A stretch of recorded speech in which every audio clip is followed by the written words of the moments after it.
And ladies and gentlemen, welcome back. Capital G here on deckstats.net for another EDH deck tech. This time looking at the partner commanders, Gorm and Virtues.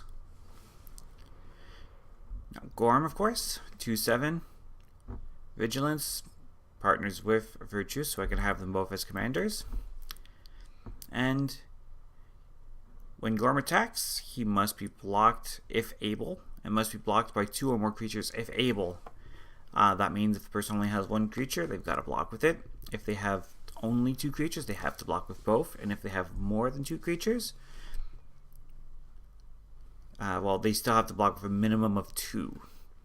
So his job is to distract, and it's up to Virtues to go in and deal a little bit of damage. Just that 1 point of damage is all that matters.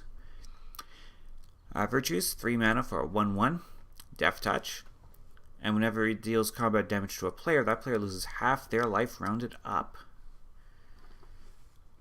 Now, it's easy to play this with cards like, say, Wound Reflection and whatnot. I don't happen to have a copy of Wound Reflection handy, so it's not in my build. So the game plan is to have Gorm distract, Virtues get in, lower the people's life totals to, say, 20 or 10. And then use some stompy creatures to finish the job afterwards. So this one's going to win by combat damage. This will also, because of this whole players losing half their life, it'll keep the big life gain decks in check as well. You're up to 95, nope, back to 45, nope, back to 20, just like that. So first card I want to show off, of course, Dark Ritual. I personally find it hilarious. Swamp, Dark Ritual, Virtues. And you can start knocking 1 or 2 opponents down very quickly by doing that. You're going to draw a lot of hate, of course, but totally worth it. A few mana rocks, the Cluestone, the Key Rune, the Signet. We've got a Seer's Lantern we can dump some mana into for extra scries. The Locket and Cluestone, of course, draws us some cards. This becomes a 2/2 with Death Touch. There are a lot of other creatures, not just Virtues, that have Death Touch in this deck. Soul Ring, of course, because Soul Ring. And some of our mana dorks. Blight Soil Druid, pays a life, gives us a green. Deathcap Cultivator is a 2/1 for 2, taps for our colors. And if we happen to have our Delirium in effect, 4 more different card types in our graveyard, he gains Death Touch. Leyline Prowler is 3 mana, but already has Death Touch and Lifelink. It's a 2/3, and it taps for any color of mana. Quarian Elves, we're going to choose a color. We're going to typically choose black. And these elves will tap for green or tap for black. Werebear taps for a green. If we hit 7 or more cards in our graveyard, he gets +3/+3, so it's a 2 mana 4/4, so not necessarily the most powerful card in the late game, but still more relevant than most mana dorks in turn 6 or turn 7. Death Sprout, high risk ramp spell. We get to destroy target creature and search our library for basic land, put it onto the battlefield, then shuffle our library. Now this one suffers from the counter on resolution clause because the spell has a singular target, and if that target is removed, we don't get our search. Obviously there's a lot of confusion about that. A lot of other spells are do as much of the effect as possible, but a lot of those cards either have multiple targets or have multiple effects that do not target in the first place. In the case of Death Sprout, it has one specific target, and if that target is removed or sacrificed, what have you, before the spell resolves, then you do not get your land search. Be careful with this card.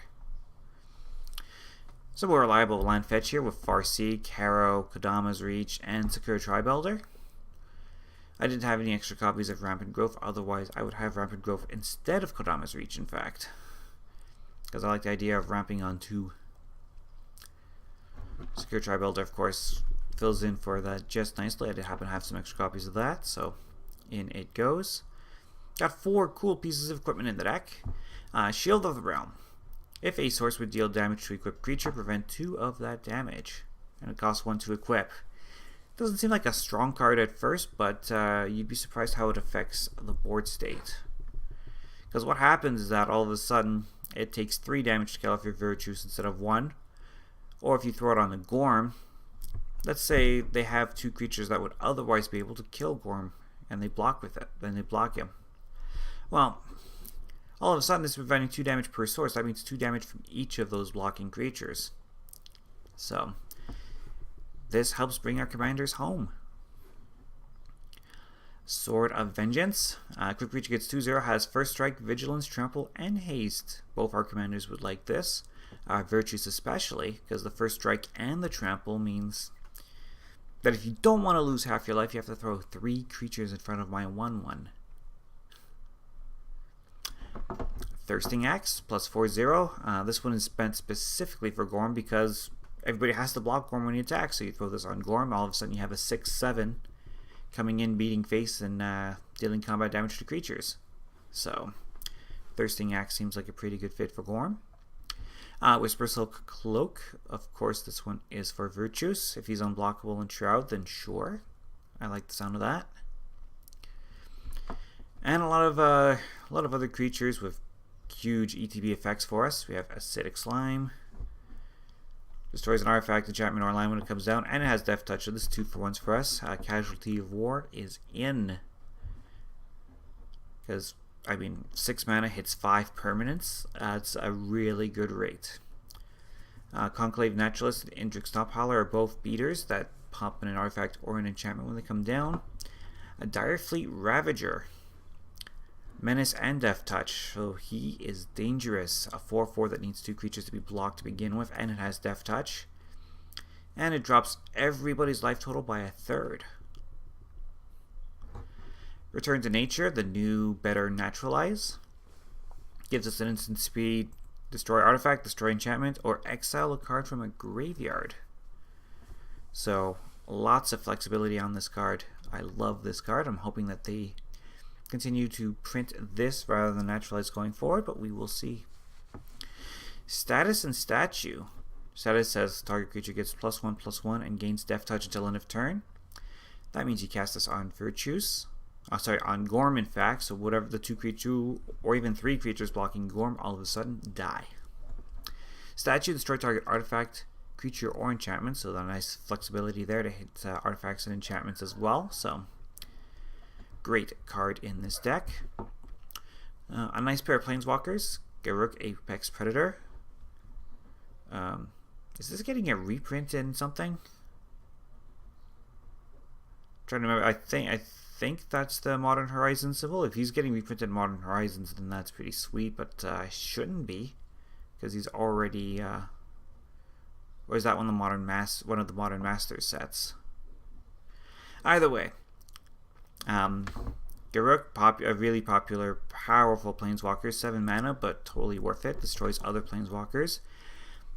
Creates 3/3s with Death Touch. Destroys a creature and we gain life for it.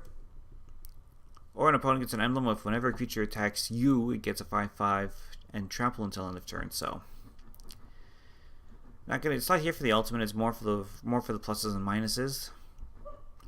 Vraska, here mostly for the minus, destroy target non-land permanent. But that +1 is really handy, and if we manage to get to the ultimate, and we have to do it the hard way, there's no doubling season effects here. But if we can get to that -7, then serious chance of winning the game that way. Beast Whisper, whenever we cast a creature spell, draw a card. This is where we get some card advantage.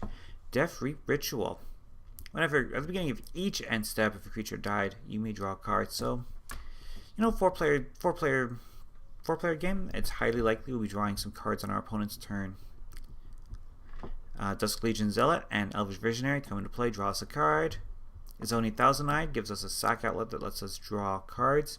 It also gives us some black and green insects based on the number of creatures in our graveyard. And we do have a fairly high creature count, so it is possible to get 6, 7, 8 tokens off of Izoni pretty easily. Aran Viper, 1/3. A variant on Death Touch. Whenever it deals combat damage to a creature, destroy that creature at the end of combat. It's kind of weird timing on that, but it does the job. And whenever this deals combat damage to a player, we may draw a card. So it gives us a little card advantage as well as that sort of delayed Death Touch effect. Friction Arena, Underworld Connections, we both know them. Pay a life, draw a card. This happens every upkeep. This whenever we decide to tap that land for the effect. Thorn of the Black Rose. Let's have some fun and introduce the Monarch mechanic to the set. So A quick reminder for those that are not sure. When you become the monarch, you use a token to represent the fact that you're the monarch. You get to draw an extra card on your end step, but any other player that deals combat damage to you can take the monarch. Of course, then you swing back at them and take the monarch back from them, so on and so forth. Now, because we have a lot of Death Touchers, it's fairly easy for us to protect our status as the monarch. And if for whatever reason it is taken from us, well, who's going to block this guy to keep the monarch? Honestly. They'll take that 1 damage. On the Realm Lich, pay 4 life to make him indestructible, 4/3, but I like this replacement effect. If you would draw a card, look at the top 3 cards of your library, put 1 into your hand and the rest to your graveyard. We do have a little bit of recursion because we're in Golgari colors. Of course we would. Wall of Blossoms also draws us a card when it comes down. And here's some of that recursion we're talking about. Baloth Null comes down, 2 target creature cards from our graveyard to our hand. Beacon of Unrest, an artifact or creature from any graveyard into play under our control, and this shuffles back into our deck. Ever After, 2 creatures from our graveyard, and this shuffles back into our deck. I've got Eternal Witness and Golgari Findbroker to return cards from our graveyard to our hand. This is any card. The Findbroker is any permanent card. Seraph the Awakener, a 3/3 Death Touch for 3, so pretty much on theme there. And whenever she attacks, we can pay X to recur a creature from our graveyard. Fricka's Mender comes into the battlefield, returns a creature or enchantment card from our graveyard to our hand. Soul of Innistrad, while it's in play, we can pay 5 to return creatures, up to 3 target creature cards from our graveyard to our hand. Or we can exile it from our graveyard to do the same. And it's a 6 mana 6/6 with Death Touch. Grave Titan also on theme, the 6 mana 6/6 Death Touch. And it also gives us some zombie tokens when it comes in and when it swings. Staying on the 6/6 Death Touch for 6, well, it's only a 4/6, it's Hythonia the Cruel. It's got this monstrosity effect where we pay 8, and if we do, we destroy all non-Gorgon creatures. There's not a lot of Gorgons that get played in Commander, so this will essentially wipe the whole board, and we get to swing in for 7. Liliana's Reaver, 4/3 Death Touch. Whenever it deals combat damage to a player, that player discards a card, and we get a 2/2 token. Zombie token. Ocarina Assassin. This one's mean. 1/1 Death Touch, and all creatures able to block Ocarina Assassin must do so. So some of that equipment we were talking about, throw it on her, and we can kill off easily 3-4 things. Ulfiomancer. At the beginning of each upkeep, if we don't control a snake, we get a 1/1 snake creature token with Death Touch. I believe this is the only snake generator in the deck, so this works for me. Poison Tip Archer, of course, 2/3 Reach and Death Touch, so it can take down a flyer. If we have to trade it for a flyer, we will.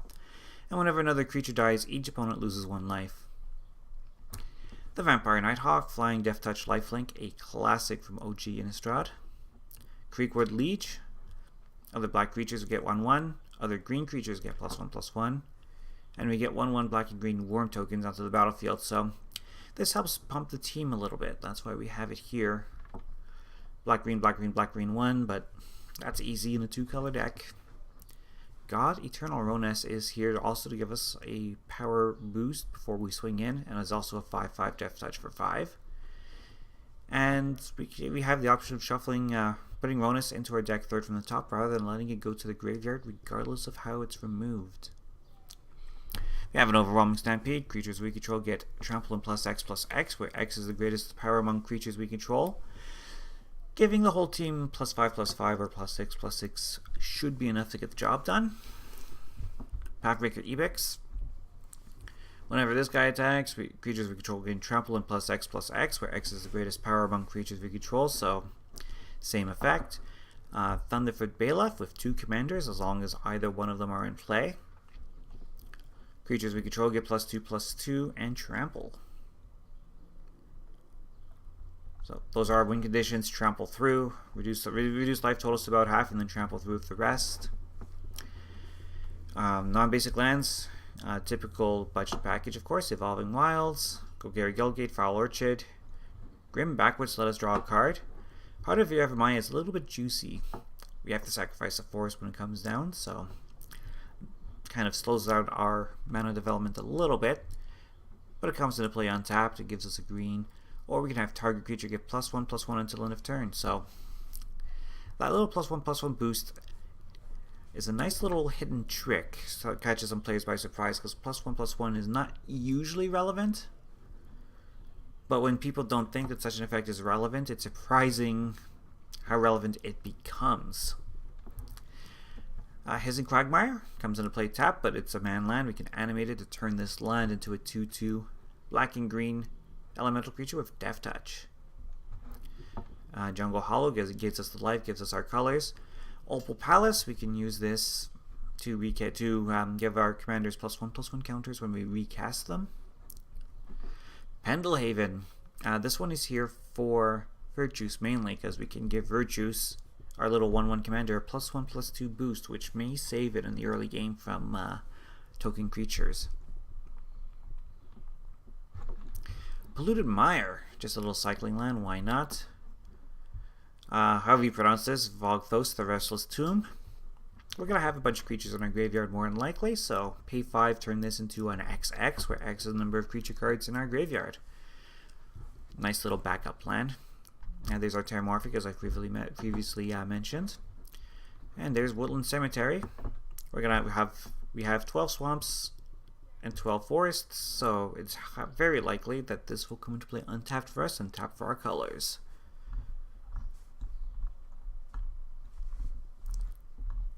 So that's our deck. Let's see what EDH Rec suggests. We're not going to worry about lands. They're of course going to recommend fetch lands and whatnot, so let's see what else they recommend. Some of the Golgari staples like Putrefy, Cultivate.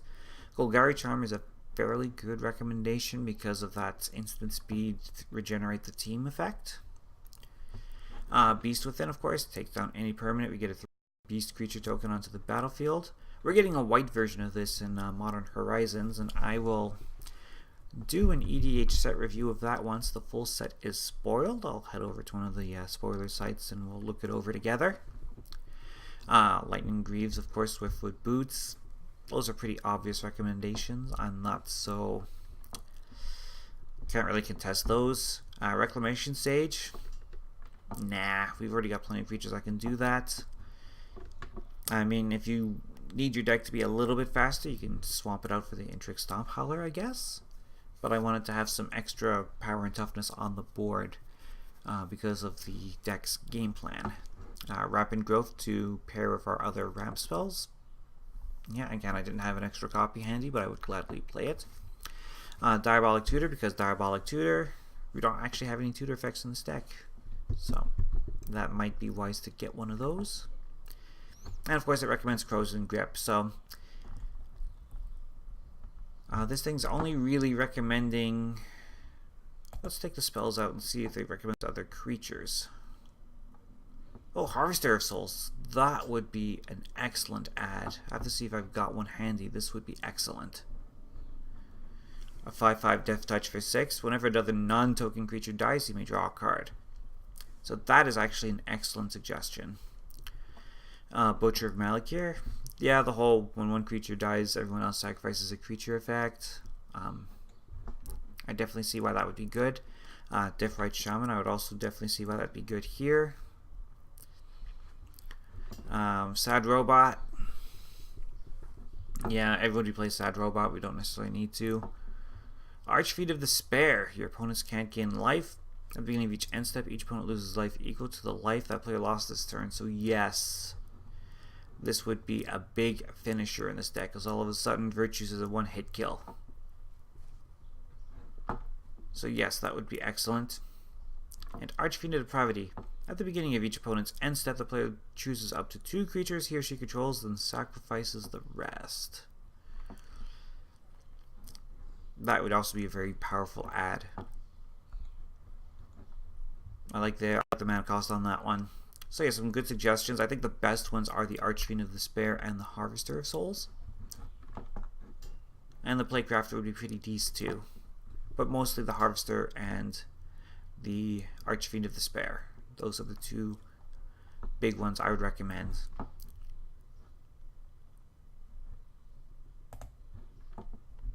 As for this deck, like I said, this one's comparatively budget friendly. We're looking at 136.89 on TCG apparently. Let's see.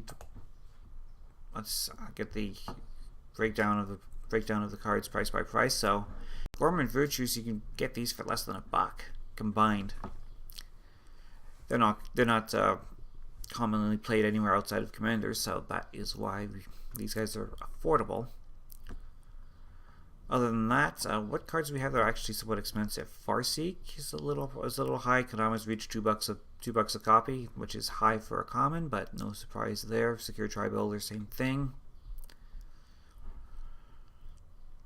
It's mostly Garrick that brings the price up almost $20. And Friction Arena, of course, another $11 there. So, if you're looking for savings, those are the cards you could probably replace for other card draw effects. Grave Titan, again, if you're looking for savings, that can be a card that's a flex spot, shall we say. Other than that, Pathbreaker Ibex is close to 10, so that would be the other place you can look for savings if you wanted to pare down your deck. Alright, and look at that. Perfect even distribution on green and black mana sources. That was a pure accident, by the way, just happened that way. So yes, there we are, Gorm and Virtues. Let me know what you think. What are the cards that we may be overlooking for this deck? And hope everyone's having a wonderful time. I'll try and get a couple more deck techs up, and I will definitely do a Modern Horizons set review. I won't be buying too much into it. I have to save up for some upcoming expenses this summer and fall, so I'll probably get a handful of cards for my decks, but I'm not going to be buying any boxes or what have you. So that's my plan. And actually some exciting stuff from Modern Horizons. Urza. Anyways. Thank you all for watching, and we'll chat again soon. Bye for now.